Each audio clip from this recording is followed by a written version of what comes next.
Have you ever bought a new TV, turned it on, and then just thought that this looks weird? I mean, why are the colors so saturated? Why does the way that people move just look weird and unnatural? My name is Austin Caps, and I asked myself the exact same questions until I did extensive personal research to find out what's causing these issues. So what I found is that it's not actually the TV that's the culprit, it's the default TV picture settings that the TV is set to that's the real culprit of these issues. So what's actually happening is that the viewer is getting an inauthentic viewing experience because these TVs are just boosting over processing and just wild color inaccuracy and just really unnatural smooth motion. I mean, everyone loves movies and everyone wants them to look good at home.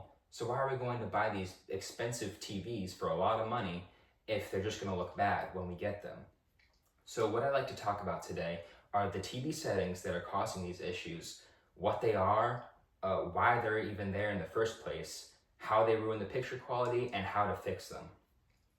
So Consumer Reports did an article in 2024 naming the 3 big settings that you should turn off to get the best picture quality. These settings were noise reduction, motion smoothing, and edge enhancement, or also known as artificial sharpness, excuse me. So the first one I'd like to talk about is the dreaded, notorious motion smoothing. What this does is that it does what its name says, it smooths out the motion, what it does is it takes an artificial frame, it guesses what the next frame will be, and it inputs it in between 2 frames to boost the frames per second. What I mean by this is that movies are typically shot at 24 frames per second, meaning that 24 images are shown in a row per second to give the illusion of motion. TVs are natively set to higher frames per second than movies. So what it attempts to do is to bring movies up to that frame rate, and it just makes it look unnatural and weird. And if you ever thought that the movie you're watching looks like it's a soap opera or like it's shot on an iPhone, this is the culprit. So the next setting I want to talk about is noise reduction. What this does is, it's another self-explanatory name, but what this does is that it reduces the noise on in the picture. So this can be helpful for lower resolution content, but most things that you're watching nowadays are high definition. So what it'll actually do to those high definition signals is that it'll just unnaturally make the image look just too waxy and smooth, and it actually reduces the fine detail that you'll get from a movie when you watch it at home. So the next setting I'd like to talk about is edge enhancement, also known as sharpness in your TV settings. So this actually isn't real picture sharpness, even though someone might think it is. So what it's doing is that it's creating unnatural like halo edges around people, and it kind of makes them look like a cardboard cutout.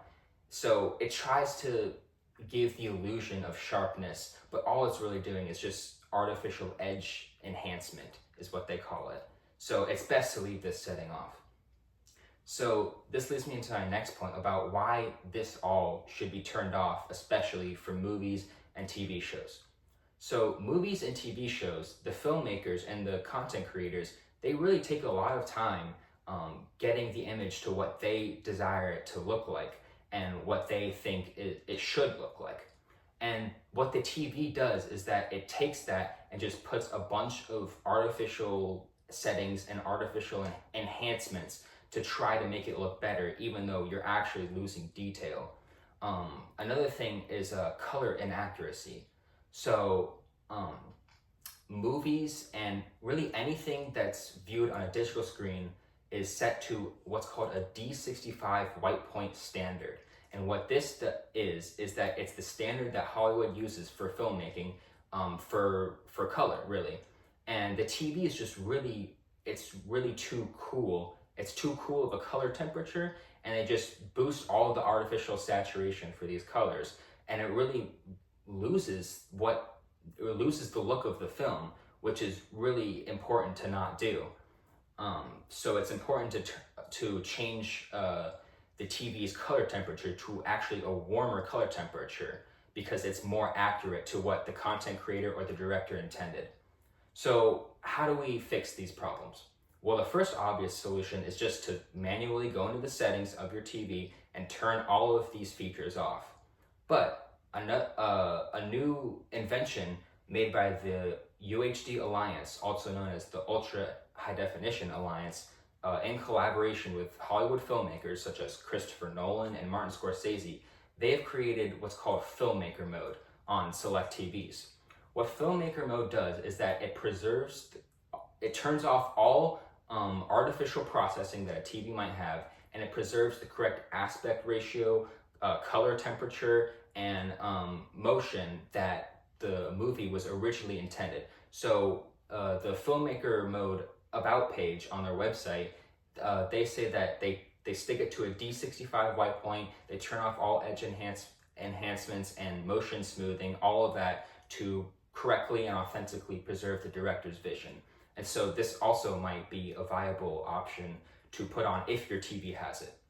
So today we've talked about what the default TV settings are that really ruin your TV viewing experience, why they're even there, and how to solve these issues in your home viewing.